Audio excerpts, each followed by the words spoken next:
bringing you the latest news, game updates, insights, highlights, and everything Liberty Hockey. This is Rock the Rink, where Liberty Hockey lives.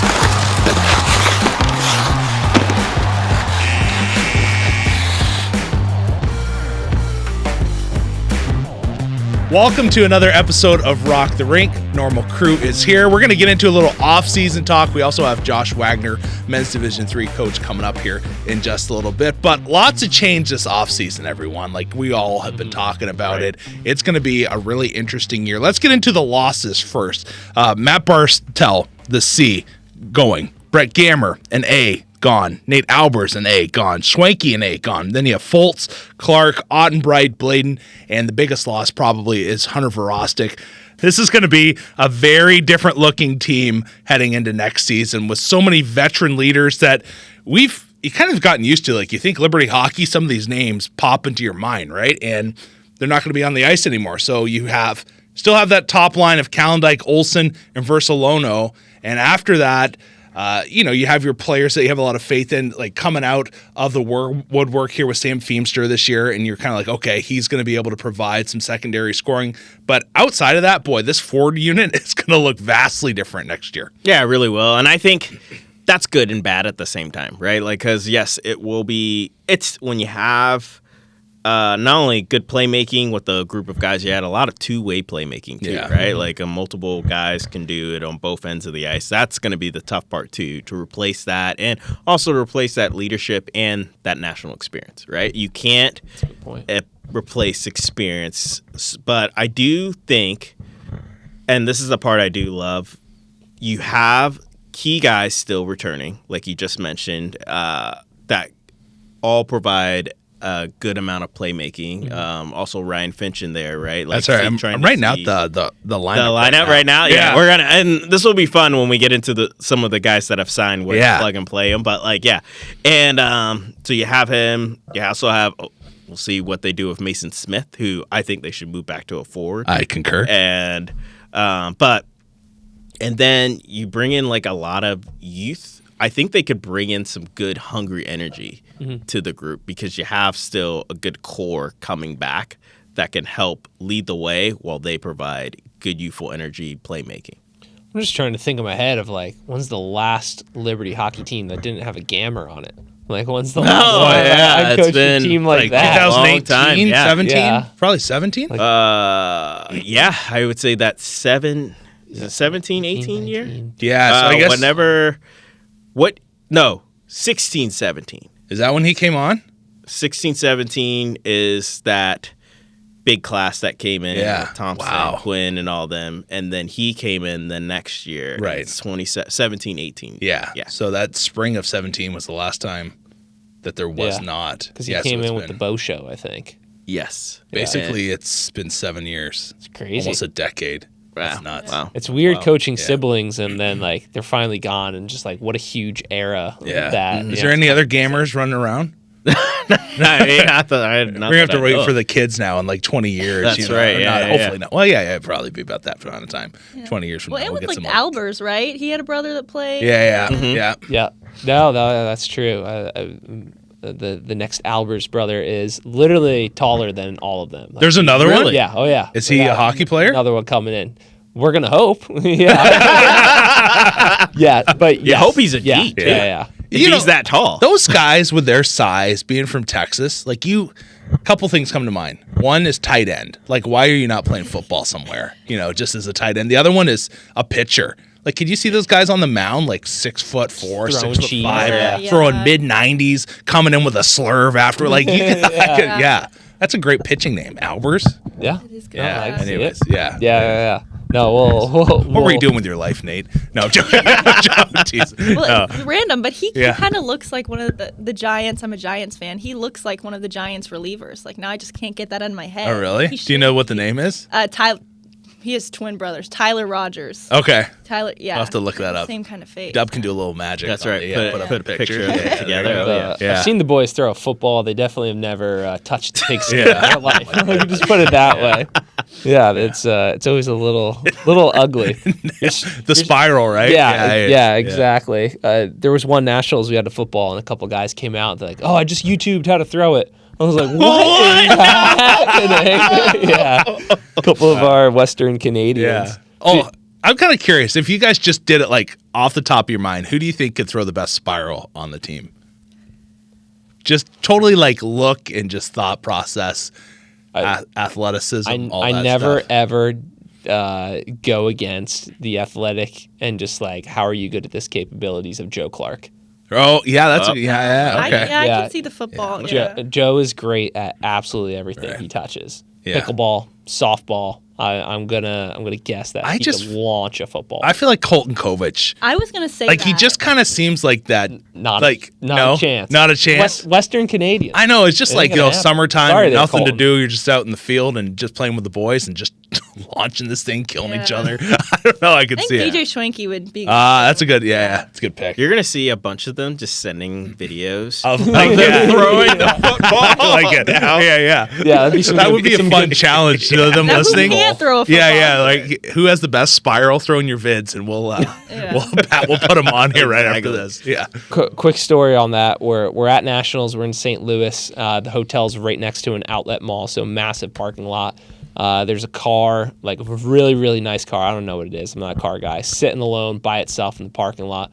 One of the boys whips the ball. It's heading right for the car. gosh. Drills it right in the trunk. Oh man. Driver's in the car. Oh. Fortunately, for some reason, he was revving his engine, and right as the Didn't football hear hit it, he didn't hear a thing. And then I think it was Cole Gammer, like nonchalantly snuck up behind, grabbed the ball, and ran away. And yeah, we got off. Similar to that, I don't know if he's still like a commissioner of ACHA hockey, Dave Kurtz. Yeah, Yeah. he's something. Okay. because we He saw does him. something. I emailed him for my media credentials. Did you? Oh, okay. Okay. Yeah. So Kurtzy, when he used to be like a part of the Liberty hockey program, we're going to this restaurant with all the guys, and Kirk might have been a player at this time.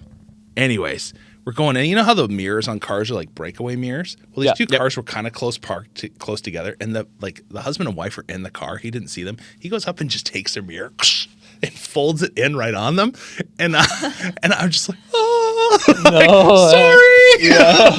Like, it just I was like, walk as fast as you can, right? Yeah. But your head down, keep your anyways, head down. yeah, just random stuff that happens on man. road trips. What but- can you say to a huge, like a big team of men walking in? Yeah, It's that's true, Hey, like- hey. Oh, there's Yeah. 20 of you. Get back in your car. No. Yeah.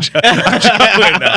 Anyways. And to your point before, sorry, I said Kirk there, Rhett, of like, okay, you got to wait for the kids.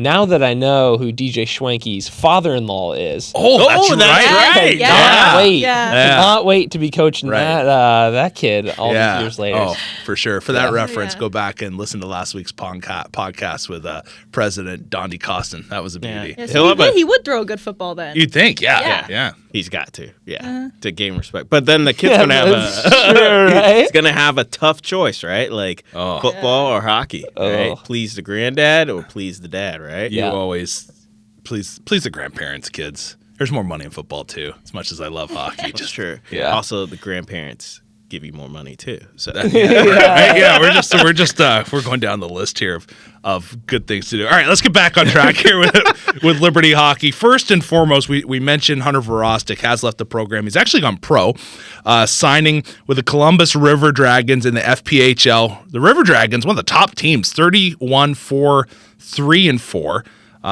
Boy, I haven't dealt with the 2-digit numbers at the end of them quite some time. I don't remember what that is anymore. But you think a team like that wouldn't want to bring in a goaltender, but they do bring in Hunter. yeah, and I forgot what it's at. Like it's like one of their goalies is on loan to a team in the ECHL, and so but he signed like I'm not even gonna try to guess the contract type, but it was like Like a one PTO kind of yeah, thing? something like that. And Yeah. so like I would think it's just for him to get his foot into the door, like, Yeah, trying for to sure. get seen because we've talked about like I think Hunter could play in a variety of different minor hockey leagues, not only in the States but even overseas, right? Right, And so, like, I think he could it's a play. start. I think he could play in the ECHL. 100%. I don't know if he could start right away, but I think he could. Maybe he could. I don't know. Like I don't watch that hockey enough, but I think he could definitely go there and be fine because you see guys normally from the ACHA going to the SP and they do well. Yeah. You know, some of the top end talent, considering he was in my mind like a top 3 goal in the ACHA, I think he could back up at least at the ECHL level. Yeah, for sure. Yeah, it really depends on, how does he do here, and then gets a camp, right? Like that was Quinn's story of like training for Utah, goes out there, has himself a phenomenal weekend, winds up on the team and has a great career in the ECHL. And if Hunter could build himself up to that, do well here, it'll keep moving up in the ranks for sure. In some ways, though, Europe isn't a bad option, though, either. Oh, yeah, you get paid really well in Europe if you went over there. Like Jackson Kuhn comes to mind that played in Germany for, several years and made a good career out of it. So fair amount of Flames, too, have, like, either started, like, playing one of the minor leagues here in North America and then go overseas. Joe Smith played a couple years over there. That's true. I know just recently played Zane Sharts. Yeah. He was in the ECHL, and now he's in Finland now. So, fair amount. A pretty long list of Flames now that played pro. Like, it's probably almost 20 plus. Like, Morrison, Tucker. Like, I don't even want to go down this list, honestly, because I'll miss somebody. But, there's a large amount of Flames that have played professionally. Yeah, it was pretty cool to see the picture. I don't know if you guys saw it of Alex Norwinski with Verostic. He plays because Norwinski's on the Blue Ridge Bobcats now. And he played okay. No, that's got cool. A little post-game picture, so that was cool. That's awesome. Nice. That's cool. Yeah. All right, so kind of going through that list again, we mentioned all the forwards that are leaving. 8 forwards, 1 tendy. This is what I kind of have left for the lines. So your top line, I believe, is going to be Calendike, Olsen, and Versalono, right? That's kind of a given. Then you have Feemster and Finch. I could see them fitting in on your second line. Yeah. I don't have a centerman slotted in. Okay. Then I have Smith, potentially on your third with 2 spots open. And then I have Alexander Sharon on your fourth with 2 spots open. Yeah. So, that is 1, 2, 3, 4, 5 bodies that you need to fill. Now, speaking of that, let's head to our new recruits that are committed and are definitely coming into the program this fall. First one, Tucker Shields, 6'1", just under 200 pounds from Ottawa, Ontario. Played in the No-J this past season. 14 goals, 27 assists, 41 points in 52 games. Wore the A for the last 3 seasons. He played for Powassan as well. And a year in the CCHL, which is where a couple familiar faces, the Clark brothers, if you are familiar with Liberty Hockey, played in the CCHL. Pat, any more info that you can give on old Tucker Shields? Yeah, I mean, from what it looks like, he's a playmaker, right? So, and we'll talk. You gave kind of your depth chart, And so once we say all the guys, I have my own depth chart. Oh, do you? Okay, all right. Let's keep pencil going. In. Yeah. I like this. All right, McGuire Ratzliff is next. 5'10", 176 from Langley, BC. Played the last 3 seasons in the SJ. 16 goals, 15 assists, 31 points in 53 games last year. Over the course of 102 games, he has 39 goals, 30 apples. Been the captain the last 2 years as well. And then we move on. So those 2 Canadian boys. Got an American kid coming in as well from Fergus Falls, Minnesota, Mike DeBrito, 5'10", 174, 24 goals, 20 assists, 44 points for the Niverville Nighthawks in the MJ. What a great name there. You got to love that. He wore the C as well for that team into the 2020-21 season. And over the course of 72 games in Fergus Falls in United States High School in Minnesota, he had 55 goals. And you get some kids now that come out of high school that are under the radar, but they turn into really good players for you. Hopefully he's one of those for the Flames. Also played for the River Brown Bears. For the Brown Bears, that is. Finch's old team, and I believe he and Finch know each other. So, yeah, that's our 3 as of right now that have been locked in. Yeah, and so with that, I believe you put DeBrito and Shields with Finch. Okay. Yeah, let them make up a line. And I think we talked about moving Mason Smith back up to forward. I think you put him with Feemster and then Ratzliff. All right. So that's your top 9. Yep. Okay. And then Sharon and couple other and trying to figure out who, because you want to kind of continue on this trend of what you're doing, right? You've got a variety of guys who've played in good leagues. Very obviously you can see they can put the puck in the back of the net or have some form of playmaking, so you kind of want to keep that trend going, because if you're able to build up that 4th line too, and let's say you get a guy that is able to score or have 20-plus points, just bring up your depth of scoring, that's going to be huge come playoff time. And I think they have the capability, if they keep filling in bodies with, players that of the 3 names we just mentioned. Gotcha. Obviously, goaltending will be a question mark. No Nobody is committed yet at that position. So we know for sure that, you have Bernstein coming back, and you also have Glassford that is scheduled to come back as well for another year. So we'll see if there's any movement in that area. The defensive system, it seems like you had a lot of guys last year. Nobody's really graduating that I can think of. Yeah. So I still would personally like to see maybe 2 guys come in. Right. And I think that would just force a level of compete for the D-Corps, for Liberty. And then if you're able to bring in one guy that's a little bit more higher offensively, and then the other one more stay-at-home D or a good two-way D, then I think it balances out the D-Corps especially well, right? Because not that you need a ton of points from a new D-man coming in, or even your current D-Corps right now. I think you're going to get a ton of points from the forward unit you have. It's just now closing that gap in points, because if you look at going back to Liberty this past year, Jacob Calendike almost had double the points of the second place guy on the team. You need more balance. Yes, you need to close that gap. And I think so far the start of the class can help do that. Yeah, and just looking at this past year, and seeing what it takes to compete with the Adrians and the Minots and everything like that, and considering how many guys you're losing from this year's team, I mean, you're losing a big chunk of your identity. In your guys' opinion, what is the most important quality that you want to see in those remaining forward spots that haven't been filled yet? Speed and grit. That would just be, those are, which I think every coach in the league would take that truthfully. But I think you just in those spots, you have guys that can fill the net, right? Calendike can put the puck in the back of the net. Versalono, I wouldn't say is a pure shooter, but he can score for you if you want. Feemster is showing that scoring touch. I think we just scraped the surface of Finch as a goal scorer this past season. Yeah. That he would be my breakout candidate this next year, just in the whole league, not just with Liberty, the whole league, from being unreal. So I think filling in from what Pat said, the rest of these recruits that you have coming in, you just need guys that are with that work ethic, right? That are willing to dump and chase, grind, and kind of even maybe, I don't know if you were looking for defensive specialists, but how amazing would it be to have a fourth line where you're just this is a lockdown defensive line that can be our main PK group, and then also if we want to throw them out against other teams' top lines and just shut them down, line matching nightmare, that'd be amazing too. Yeah, to that point, we're losing a lot of guys who logged a lot of minutes in that forward position on the PK. Yeah. So it's going to be for sure. real interesting. Yeah, that's true. Who would move into that from what you're looking at that remains? Yeah. Mason Smith, I think, could be a PKer in the sense of just his skating ability and his size. He'd be great. It's something you have to work on to get into that role and do it well. But that's an area where I think he could thrive in. Yeah. I'll be honest. I think you could also Olsen and Versalono touched it a little, but I think they could move into it as well.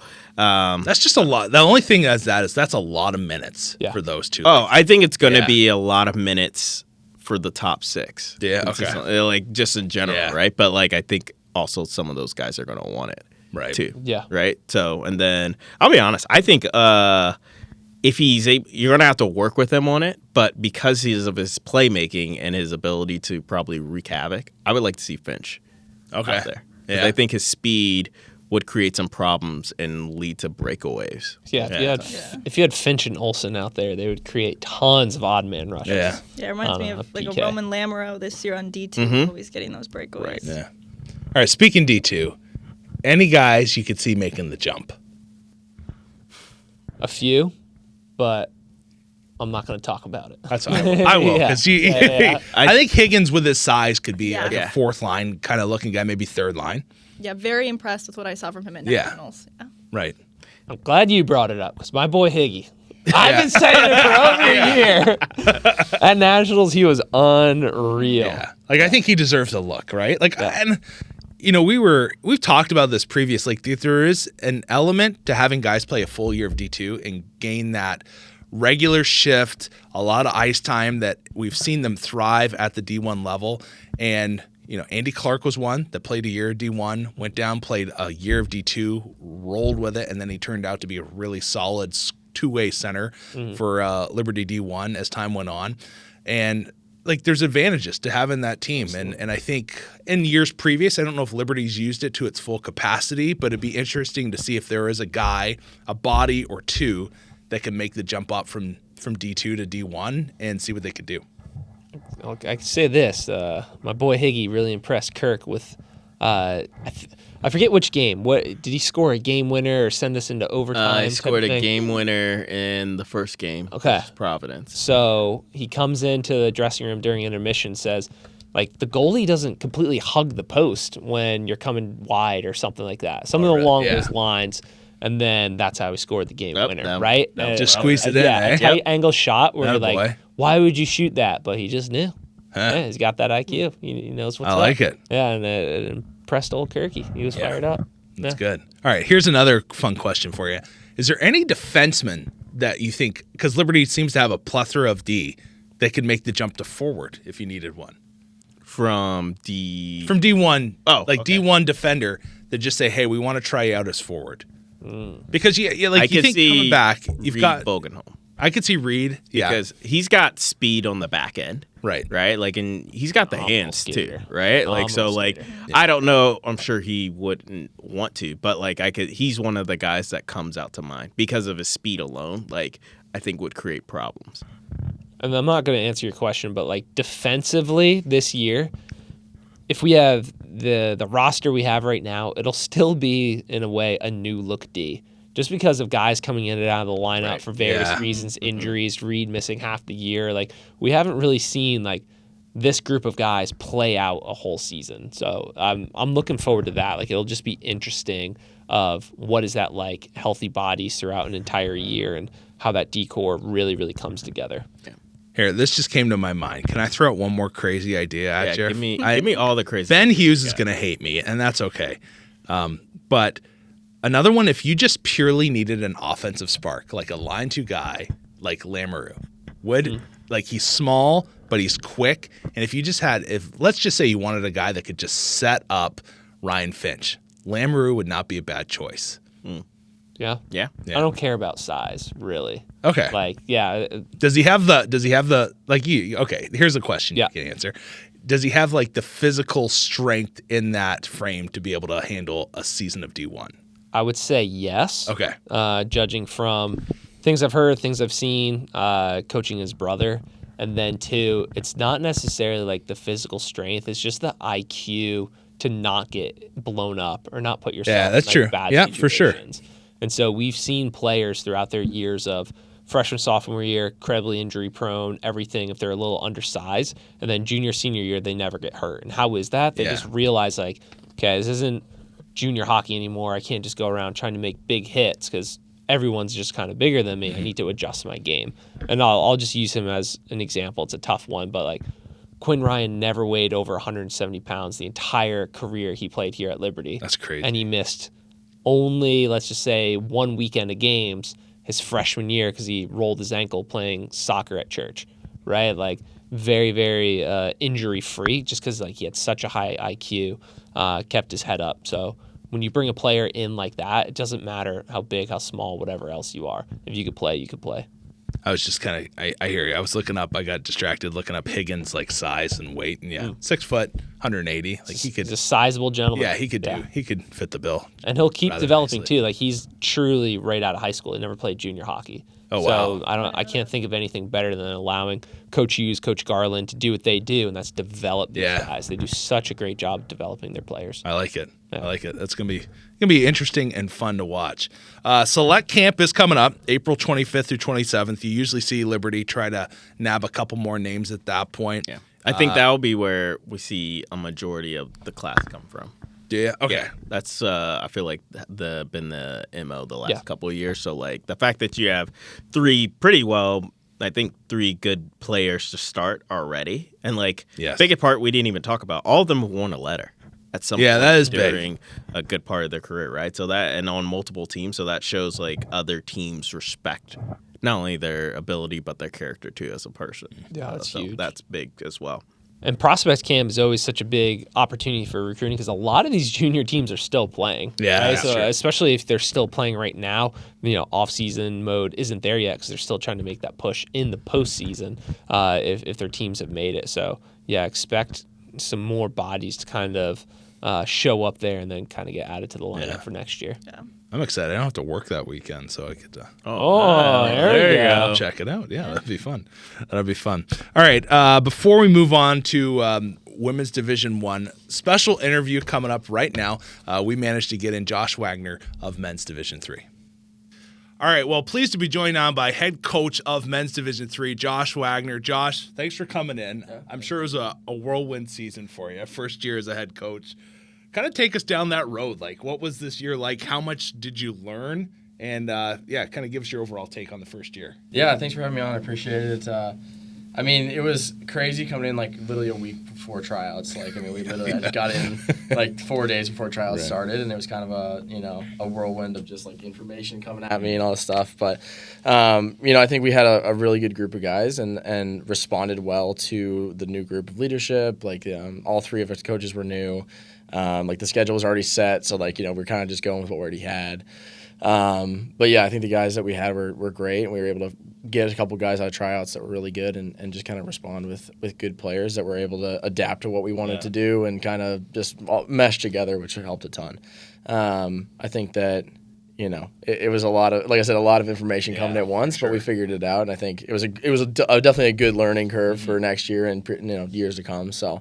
But yeah, it was an awesome time, and I think it worked out pretty well. Yeah, how was that transition? Obviously, you're not too far removed from your player day. So, talk a little about that transition from player to coach, because I'm sure you knew a lot of the guys that were a part of that you started coaching this year. Yeah, for sure. I only actually played with two of them. One was just a nationals, but I played with Trevor Granzow when I was playing. And I didn't really know a ton of the D3 guys. I wasn't super close with them when I was playing.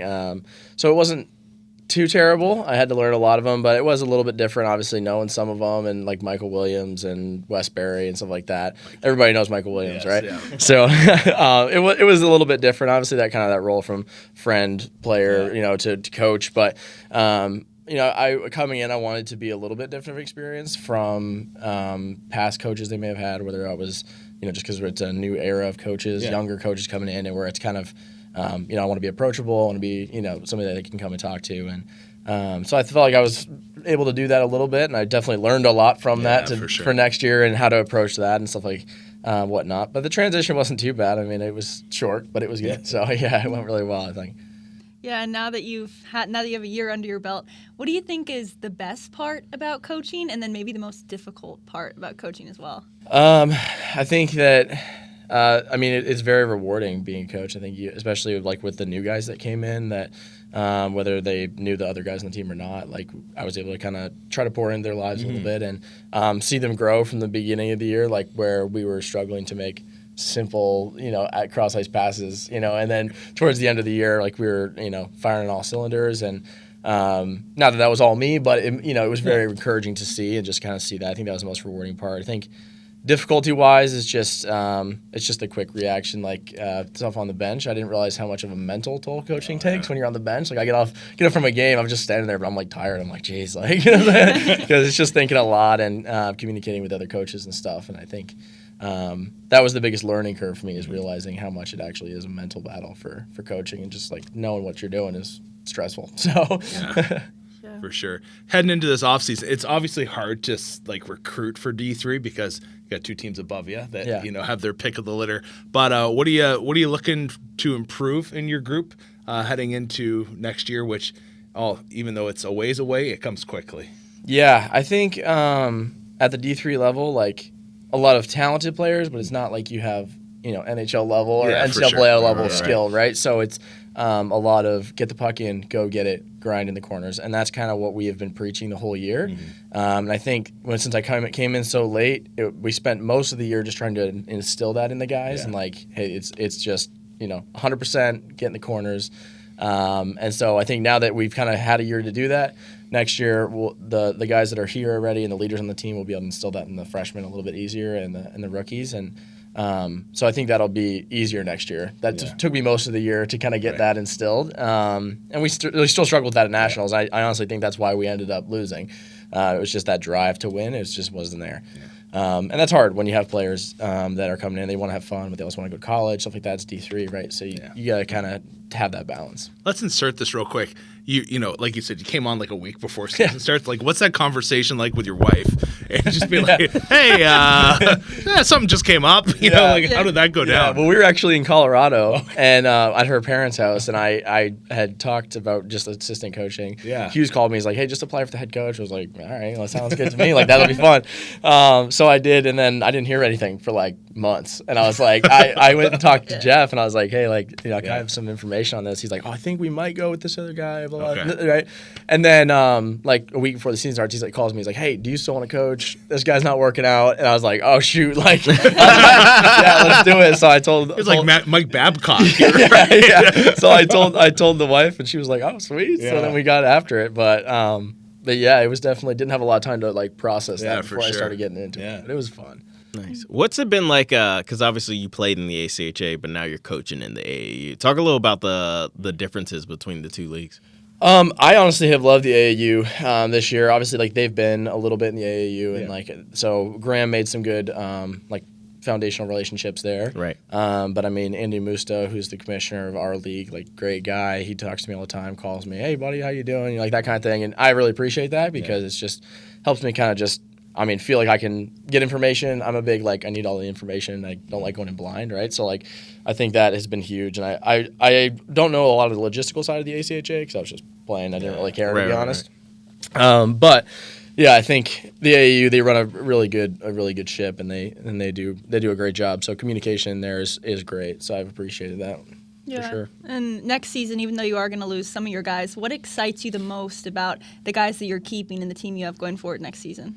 Yeah, it kind of goes back to that foundation that we were able to lay this year. I think a little bit is just that just will to play, right? We want to be here. It might be D3, but we want to win, right? Like that's the biggest thing, and just like having that determination level of just like we're gonna win. Like you know, what I'm saying we're gonna work hard, and I think that's the biggest factor. Is like now that we have that foundation laid, they will instill that into the rookies and the freshmen since we have a decent amount coming in and.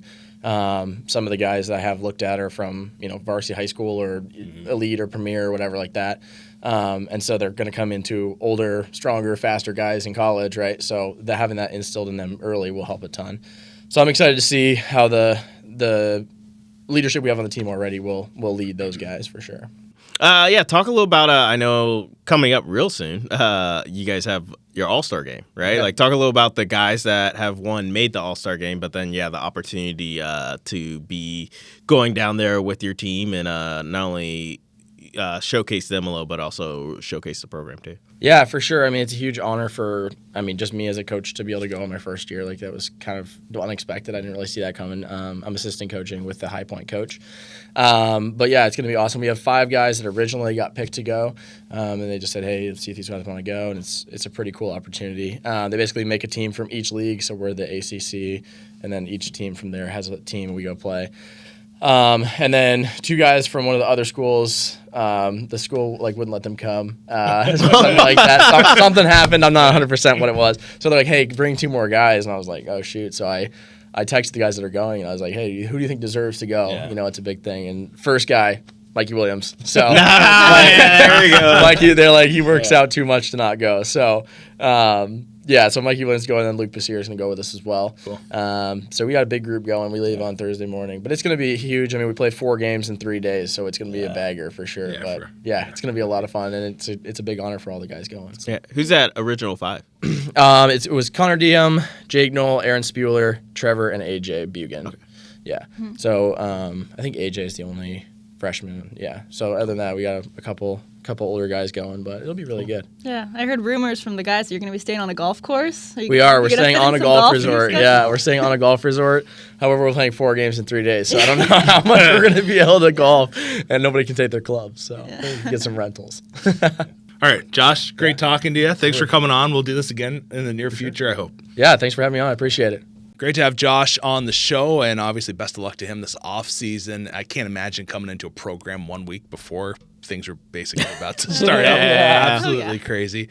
But, my heart for ACHA D3 and, that level of hockey at Liberty. So be fun to watch, see how it goes with a full off season under his belt. That'll be good stuff for him.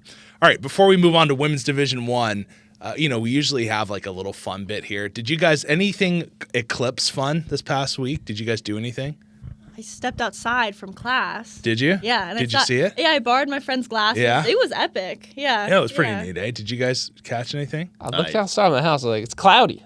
That I'm not worked. gonna be able to I see thought that anything. worked to the advantage because I was like, I have a bunch of pictures of it like through the clouds where I didn't have to wear my glasses, and I was like, this no is way. perfect. Yeah, It was yeah. almost like natural glasses in the sky, but Yeah, you could like see it just a little bit through the clouds. Yeah. Yeah, because people are always like, don't burn your eyeballs. But, you can take a couple glances. don't tell me what to do. Years ago, I looked. Like whenever Yeah, I the know, right? last one was, we Yeah. had our coaches meeting.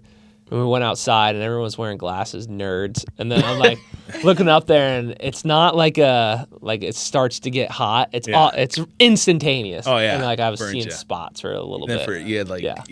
like scabs on your eyes, Yeah, like Saul. like, oh gosh. You had to go to Tarsus. Yeah, exactly. That's how it felt. Yeah. Yeah, I needed a profit to get my scales off. It was tough. All right, Women's Division I looking to reload.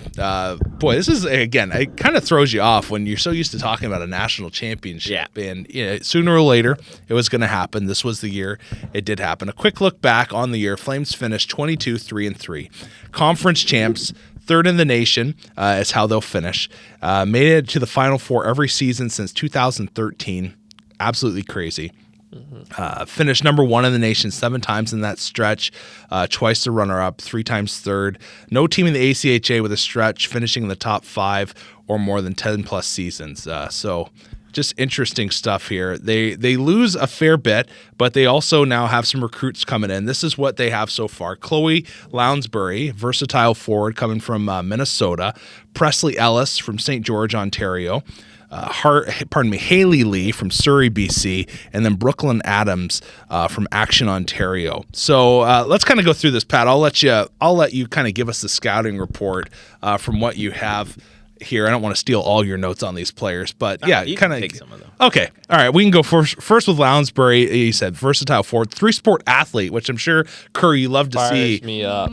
Coming in Absolutely. volleyball, golf, and hockey. So one thing you know is that swing is going to be absolutely just That's perfect. Happy Gilmore. Wilmore High School in Minnesota, 9 goals, 16 assists in 25 games. 25 points in 30 games this past year.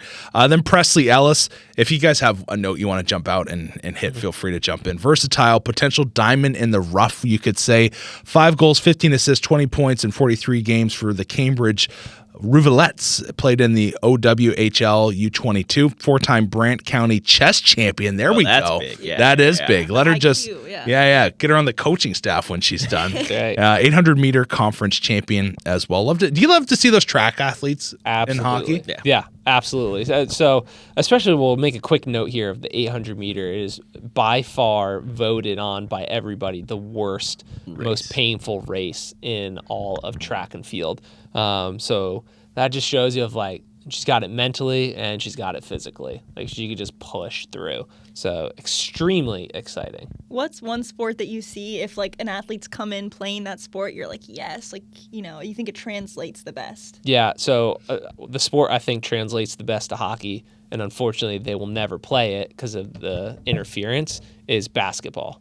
Really? Oh. Yeah. If you're gonna put your kids in a sport, put them in basketball because they're gonna learn so much defensively, right? Because the ball is moving so quickly. So anytime in youth sports, if somebody had coached basketball, they can never really get beat because they always had their head on a swivel.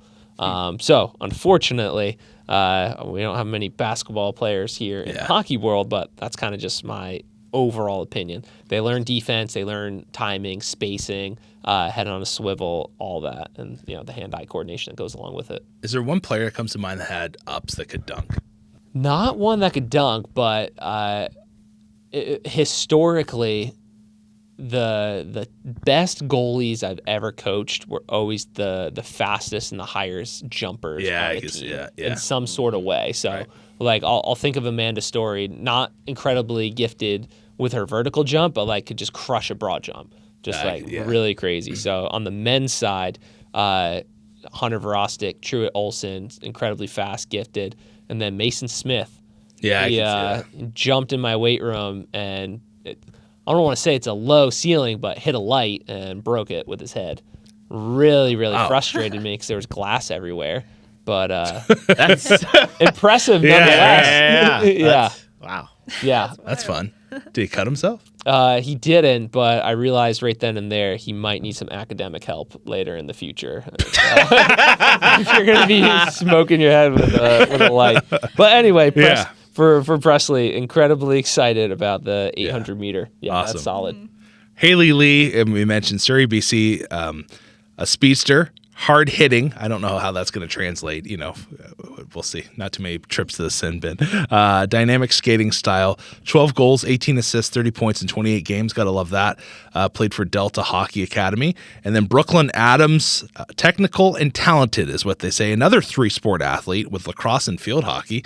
Got to love that. We like those. Yeah, and she will be in between the pipes, hoping to create another goaltending tandem for LU. Future 337 and 5 with a 1.17 GAA, 94 save percentage, and 15 shutties in the 22-23 season. So far this year, oh my goodness, 15 and 3, 0.72 goals against average, 95 3-save percentage, 10 shutouts. Yeah, that's pretty good. Yeah, I think she'll do okay. So give me your thoughts on just overall talent and direction of the recruiting class thus far. I love it. Right, I think everybody, each one of them, there's a tie or something that kind of stands out. Like Brooklyn Adams, like right there, like you look at the goaltenders that have come into the league, statistically, she's already up there with them, right? Like coming from high school. So like that's huge for them. I think she could be a good complement to Keith right away. And that's what you wanted to see. Lounsbury, Liberty's not unknown to pull kids from Minnesota, especially as of late. And so her numbers are comparable to a lot of great players that have come from Minnesota, especially for the Liberty women's D1 team. I think the big thing for Haley Lee, you love the fact that she's fast, right? Like, obviously, I'm sure Kerr, I don't know if he's tested her on the 1080 or will. I'm sure he will next year. Like, that's one thing that probably stands out to him and he loves right away, right? Like, oh, yeah, she's got speed. If she can create some havoc and use that speed to obviously Liberty's an advantage, like she is going to be a nightmare for teams consistently, right? And then Presley Ellis, you just love the versatile, like Andy said, high IQ and then mentally tough, right? Like Kerr hit it on the head with that 800-meter event, like being someone who has ran the 800 back in high school track, it was a nightmare. And it was awful to run. Yeah, so like the fact that she stood out and is able to win. And also, too, right, like she plays in the OWHL U22 team. Yeah. Right? That's big, too. So she's playing with girls way above her age, right? Sure. And like and holding her own with them as well. So like I think that's another big factor as well, too, for them. And I think for Liberty, this is kind of helping build your depth, right? Yeah. Like that was something I felt like they didn't have the best of the last couple seasons, and they still found a way to not only finish third this year, but also last year win a national title with it because they were so sound defensively. And even this year they were too, like just didn't have the puck luck. So I think they are loading and heading in the right direction, for sure.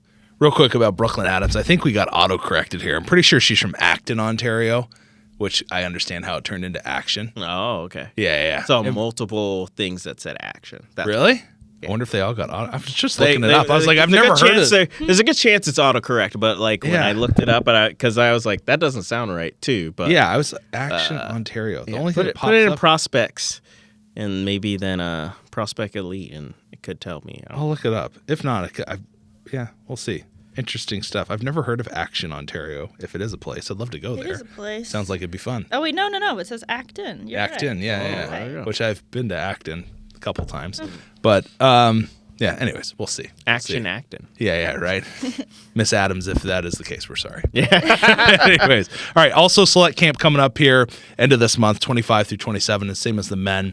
And how many more holes do you see these ladies trying to fill in that time? I mean, I think they're trying to, from what it sounds like, and Kerr can correct me if I'm wrong. Like it sounds like they're trying to bring in 10 to 12. Wow, that's a lot of bodies. And There's a lot of names on the board and a lot more coming than have so far been announced. Okay. Yeah. And I'm sure a lot of people think like, well, that's not good, like because you're bringing it up. But I think like the fact that your core playmaking is still there for Liberty, similar to the men.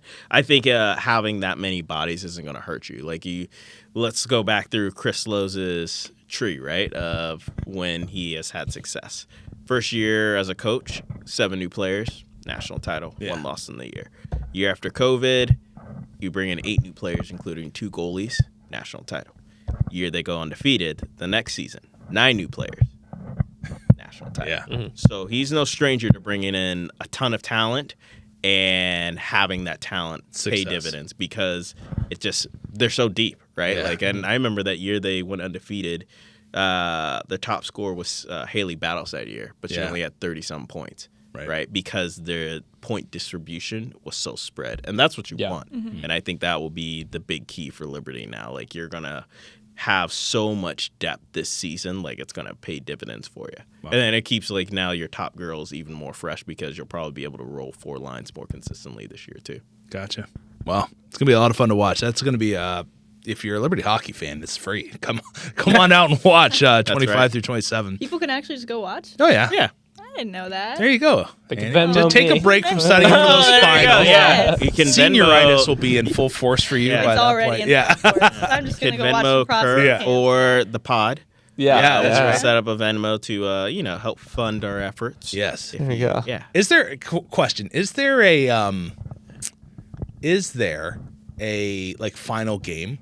Sometimes they have like a select game at the end of it, or is it just it's skates? different. The select camp process is different than it used to be because we used to broadcast the final game of each division. Yeah, so and I think that they will broadcast the games via PlaySite. Yeah. So if you've watched the game via PlaySite this year, take that as you will. There's multiple scrimmages, so you're just going to see a lot of different. Probably they'll change the line combinations. It just gives you multiple fields. It'll feel like the tryout skates because there's just so many games back to back to back. Yeah. Kurt, are you busy during that time? If you want me around, I can. It'd be fun if we could do a live pod, like during one of the scrimmages, even for an hour. Just kind of chat, see what we see, just talk about it, bring on a couple guests like during it and whatnot. That'd be fun. You 3 have phenomenal like live experience. You'd be fine. Don't bring me It'd just on be there. like basically what we're doing right now. Yeah. We're not But commentating. We're not broadcasting. All right. We're just chatting about the people we see out there. All right. But not about what they're actually doing. Say, don't put me on the spot. No, there. it'd be fun. Have me floundering against all these professionals here. But yeah, no, that would be awesome. Yeah. I would enjoy We'll that. look into it. We got a couple. We could get a weeks, suite reserved or even up in the media booth. That'd be fantastic. Yeah, we could probably do it. Catch for a the media puck or booth, two. Actually, yeah. Just put the side camera on us. We could. Oh record it while yeah. we just Definitely do do one camera shot and everyone talking a little bit. it. That'd be fun. Yeah, well, Invite some special guests from the crowd, like you just said. That'd be Yeah, great. Get some cheer some wine dads. chili. Yeah. Oh, the Cheerwine Chili guy reached out on Twitter. No. after that. Did he? Oh, Really? yeah. Yeah, it was kind of when he said that. I was like, I'm pretty sure. I don't know what their official name is. I apologize, but I think it was. I don't know if they call themselves the Bucket Hat Boys or it's the Bucket Hat something because they wear the bucket hats obviously.